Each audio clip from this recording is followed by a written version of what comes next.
Good afternoon students, welcome to my class Royal Academy. जैसा कि हम लोग जान रहे हैं कि विगत 2-3 दिनों से अभी कोचिंग क्लासेस बंद चल रही हैं, तो इसी कोचिंग क्लासेस को दोबारा पुनर्जीवित करने के लिए, रियलाइज करने के लिए हम लोग आज क्लास अटेंड करेंगे। पहला क्लास रहेगा आज का फिजिक्स का।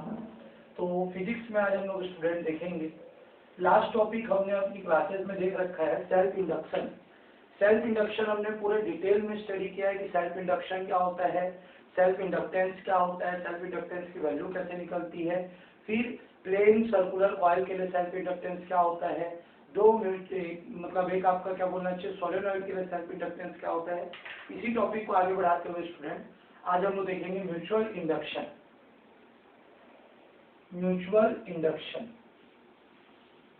हिंदी में बोलते हैं इसको स्टूडेंट अन्योन्य प्रेरण। अन्योन्य प्रेरण।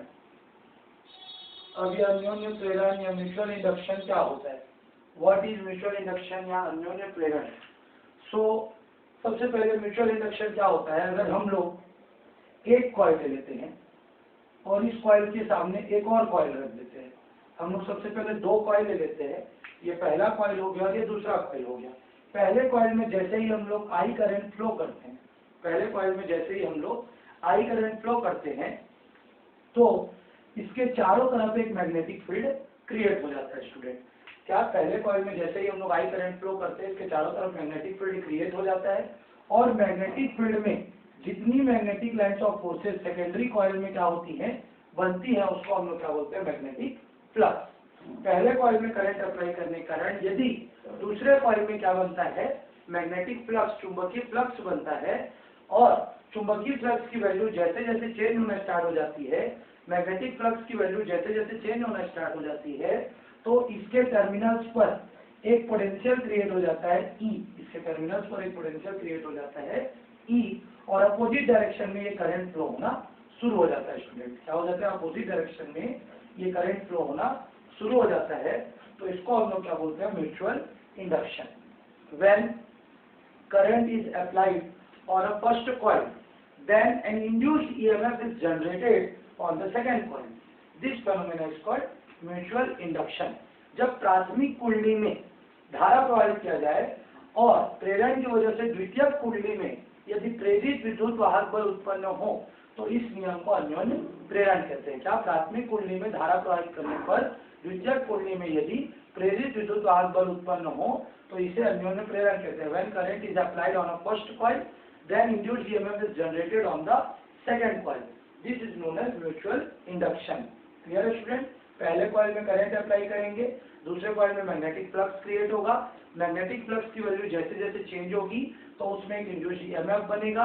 क्लियर है। इस प्रोसेस को क्या बोलते हैं म्यूचुअल इंडक्शन। प्राथमिक कुंडली में धारा प्रवाहित करने पर द्वितीयक कुंडली में चुंबकीय फ्लक्स बनेगा, और चुंबकीय फ्लक्स के मान में परिवर्तन होने पर इसमें एक प्रेरित विद्युत वाहक बल उत्पन्न हो जाएगा। तो पहले में करंट अप्लाई करते हैं और दूसरे में अगर क्या जनरेट हो रहा है तो क्या है म्यूचुअल इंडक्शन स्टूडेंट। क्लियर। अब म्यूचुअल इंडक्शन के बाद जो हम लोग इसी में अगला टॉपिक देखेंगे वो हम लोग देखेंगे म्यूचुअल इंडक्टेंस। क्या देखेंगे, म्यूचुअल इंडक्टेंस।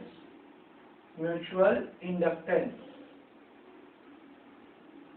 अन्योन्य प्रेरकत्व। अन्योन्य प्रेरकत्व क्या देखेंगे स्टूडेंट, अन्योन्य प्रेरकत्व देखेंगे, म्यूचुअल इंडक्टेंस देखेंगे। तो जैसा कि हम लोग जानते हैं as we know that on increasing current magnetic flux value also increases. जैसा कि हम जानते हैं कि धारा के मान को बढ़ाएंगे तो चुंबकीय फ्लक्स का मान भी बढ़ने लगेगा। मींस अगर हम लोग आई की वैल्यू को इंक्रीज करते जाते हैं तो पाई का वैल्यू भी क्या होने लग जाता है, इंक्रीज होने लग जाता है स्टूडेंट। इसका मतलब phi is directly proportional to I. Phi की वैल्यू किसके डायरेक्टली प्रोपोर्शनल हो जाएगी, आई के।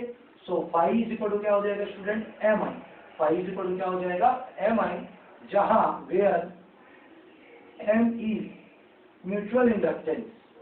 म्यूचुअल इंडक्टेंस एम क्या है स्टूडेंट आपका, म्यूचुअल इंडक्टेंस, जहां एम अन्योन्य प्रेरकत्व है। क्या है स्टूडेंट, अन्योन्य प्रेरकत्व। जैसे उसमें स्व प्रेरकत्व था सेल्फ इंडक्शन है, इसमें एम से डिनोट, तो एम की वैल्यू हो जाएगी फाई अपॉन आई। क्या हो जाएगी student, M is equal to phi upon I हो गई।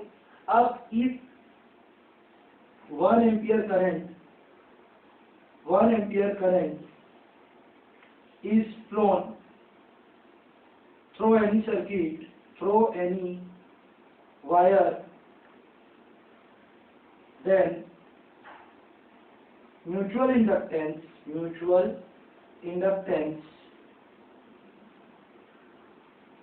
is equal to magnetic flux.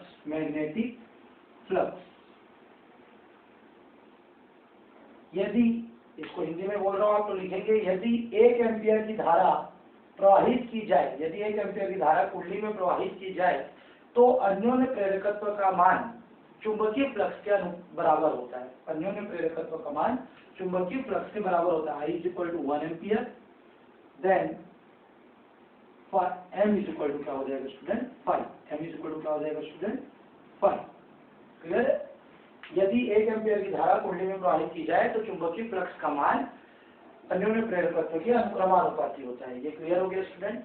इसी तरीके से फिर से एक बार यहाँ पे एक लाइन लिख सकते हो जो आपने सेल्फ इंडक्टेंस में भी लिखा है, क्या? Magnetic flux is directly proportional to applied current. As we know that, हम जानते हैं कि चुंबकीय फ्लक्स का मान प्रवाहित किए जाने वाले धारा के अनुक्रमानुपाती होता है।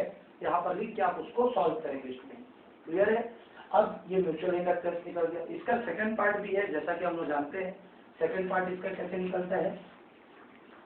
सेकंड पार्ट निकलता है स्टूडेंट, म्यूचुअल इंडक्टेंस में 2 पार्ट होते हैं, तो सेकंड पार्ट निकलेगा वी नो दैट। हम जानते हैं कि क्या जानते हैं हम लोग? We know that E is equal to क्या होता है student? Minus d phi upon d t. और फाई की वैल्यू अभी हम लोग क्या पढ़ के आ रहे हैं? M I. तो E is equal to minus d M I upon क्या हो जाएगा स्टूडेंट? D t. तो E is equal to minus M common क्या बच गया student? D I upon d t बच गया। तो यहाँ पर से अगर हम लोग वैल्यू निकालेंगे तो M इज इक्वल टू क्या निकलेगी? Minus E upon d I upon d t. क्या निकल जाएगा student? M is equal to minus E upon d I upon d t. सबसे पहले हम लोग क्या करते हैं? E is equal to minus d phi by d t. तो फाई इज इक्वल टू क्या हो गया student? M I. E is equal to minus d by d t M I. M बाहर निकल गया तो E is equal to minus M d I by d T.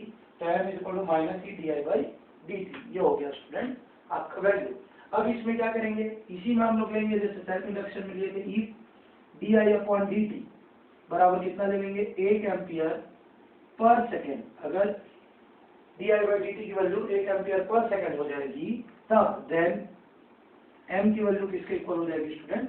Minus ई के। M की value किसके इक्वल हो जाएगी? माइनस ई के। मतलब यदि D I by d T बराबर 1 एम्पियर प्रति सेकेंड हो तो M का मान ऋण ई के बराबर हो जाएगा। इसका मतलब क्या है? When di by dt is 1 ampere per second, then mutual inductance of any coil is equal to induced EMF। Hindi में यदि di by dt का मान 1 एम्पियर प्रति सेकंड के बराबर हो जाता है, उस समय अन्योन्य प्रेरकत्व का मान प्रेरित विद्युत वाहक बल के बराबर होता है। क्लियर है स्टूडेंट?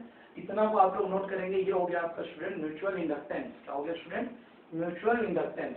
होप आप लोगों को समझ में आ रहा होगा। बहुत दिन के बाद हम लोग ऑनलाइन क्लास अटेंड कर रहे हैं, इसीलिए आज पहला क्लास है, इसलिए मैं थोड़ा स्लोली आप लोगों को एक्सप्लेन कर रहा हूँ स्टूडेंट।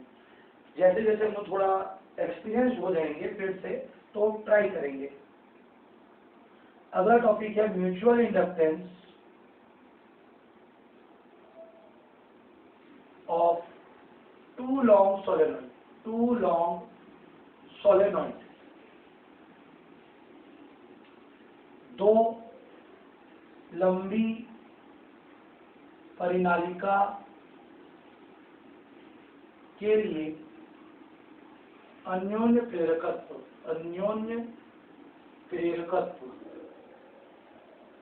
ये मोस्ट इंपॉर्टेंट टॉपिक है स्टूडेंट, IMP। इसको आप लोग अच्छे से रीड करेंगे। इसमें आप लोगों को मेहनत भी थोड़ी ज्यादा करनी पड़ेगी और समझना भी ज्यादा पड़ेगा। तो सबसे पहले थ्योरी समझते जाते हैं। Consider two mutual solenoid। सबसे पहले हम लोग 2 क्या ले लेते हैं? म्यूचुअल मतलब अन्योन्य सोलेनॉइड ले लेते हैं, एक दूसरे में जो फंसे हुए हैं। Consider two solenoid। सबसे पहले हम लोग एक परिनालिका ले लिए, उसी में फंसा कर एक दूसरा परिनालिका ले लिए। तो हमने कितने परिनालिका लिए हैं? 2। Consider two solenoid। First is S1 and second is S2। Clear है स्टूडेंट? हमने कितने सोलेनॉइड ले लिए? 2 solenoid. When I current is flown into it, जब हम लोग इसमें कौन सा करंट फ्लो कर देंगे, I1, पहले सोलेनॉइड में क्या फ्लो कर देंगे, I1 करंट फ्लो करेंगे। तो I1 करंट फ्लो करने के कारण उसका मैग्नेटिक फील्ड कहाँ पे बनेगा स्टूडेंट, सेकेंड पे। किस पे बनेगा स्टूडेंट, उसका मैग्नेटिक फील्ड सेकेंड पे बनेगा। तो उसका magnetic field, let magnetic field intensity on secondary coil, secondary coil, द्वितीयक कुंडली, द्वितीयक कुंडली में, द्वितीयक कुंडली में चुंबकीय क्षेत्र की तीव्रता, चुंबकीय क्षेत्र की तीव्रता। तो द्वितीयक कुंडली में चुंबकीय क्षेत्र की तीव्रता लेंगे तो इसको लेंगे V1 is equal to mu 0 N1 I1, चलेंगे mu 0 N1 I1, B is equal to mu 0 N I होता है, लेकिन हम लोग करंट अप्लाई कर रहे हैं फर्स्ट में, तो मैग्नेटिक फील्ड बनेगा म्यू 0 N1 I1, जहाँ N1 क्या है, नंबर ऑफ टर्न्स है पहले कॉइल का, N1 क्या है, फेरों की संख्या है पहले कॉइल की। फिर से हम लोगों ने दो सोलेनॉइड लिया S1 और S2। पहले सोलेनॉइड का नंबर ऑफ टर्न्स कितना है, N1 है, दूसरे का कितना है, N2 है। पहले में जब हम लोग आई करंट अप्लाई करते हैं तो एक चुंबकीय क्षेत्र बनता है, मैग्नेटिक फील्ड बनता है। वो मैग्नेटिक फील्ड क्या बनता है, V1 is equal to mu 0 N1 I1, equation 1। Area कितना जानते हैं, दोनों का एरिया क्या होगा, पाई आर स्क्वायर। क्या होगा student, pi r square. But magnetic flux linked on secondary coil, Hindi में द्वितीयक कुंडली में चुंबकीय क्षेत्र की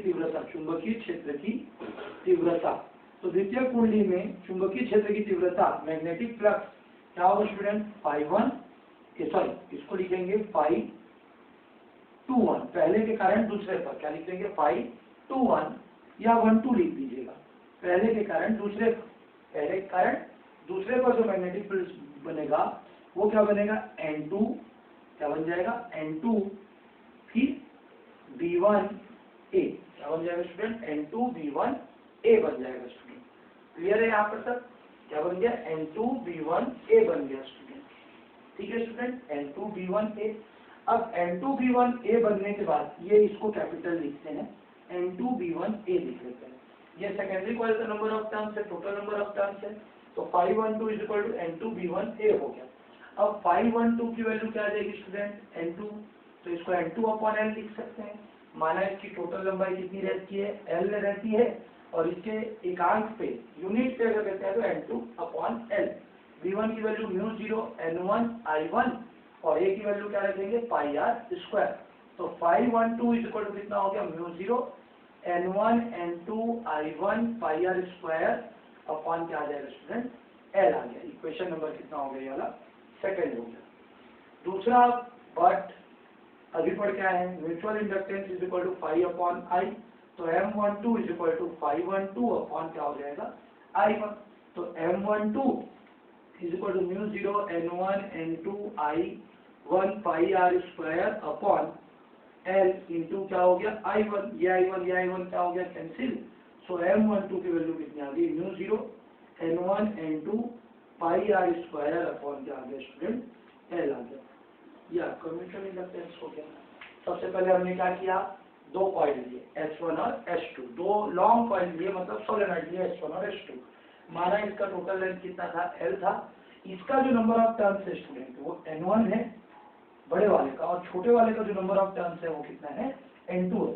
यूनिट लेंथ पर, इकाई लेंथ पर है, लेकिन अगर टोटल लेंगे तो इसका कितना हो जाएगा स्टूडेंट, N1, और इसका क्या हो जाएगा स्टूडेंट, N2। ये टोटल है, याद रखेंगे, जो कैपिटल लेटर पे लिखते हैं ये कुल है, टोटल, लेकिन जो स्मॉल लेटर पे लिखता है वो इकाई क्षेत्रफल पर है, छोटे से जगह पे, पर यूनिट लेंथ पे। अब जैसे इसमें आई करंट अप्लाई करेंगे, एक मैग्नेटिक फ्लक्स बनेगा, चुंबकीय फ्लक्स बनेगा, सॉरी चुंबकीय क्षेत्र की तीव्रता बनेगी। V1 is equal to mu 0 N1 I1, area इसका सबका पाई आर स्क्वायर रहेगा। अब मैग्नेटिक फ्लक्स लेंगे तो क्या लिखेंगे, phi 12 is equal to N2 V1A, N2 की वैल्यू N2 अपॉन L, पहले से अपन जानते हैं। V1 की वैल्यू और ये A की वैल्यू, इसको पुट करेंगे तो कुछ इस तरीके से दिखेगा। M12 is equal to phi 12 upon I1 जानते हैं, तो M12 की वैल्यू इतनी आ गई। इसी को ठीक विपरीत बनाएंगे स्टूडेंट। अब विपरीत कैसे बनाएंगे, अपोजिट कैसे बनाएंगे, ये देख लेते हैं। तो अपोजिट में भी डायग्राम पूरा सेम टू सेम वही रहेगा। चेंज क्या करना है मैं आप लोग को बता देता हूँ। हम लोग इसमें सबसे पहला कॉइल लिए S1, ठीक है। फिर दूसरा कॉइल लिए हम लोग इसमें क्या ले लिए कॉइल, सेकंड नंबर S2।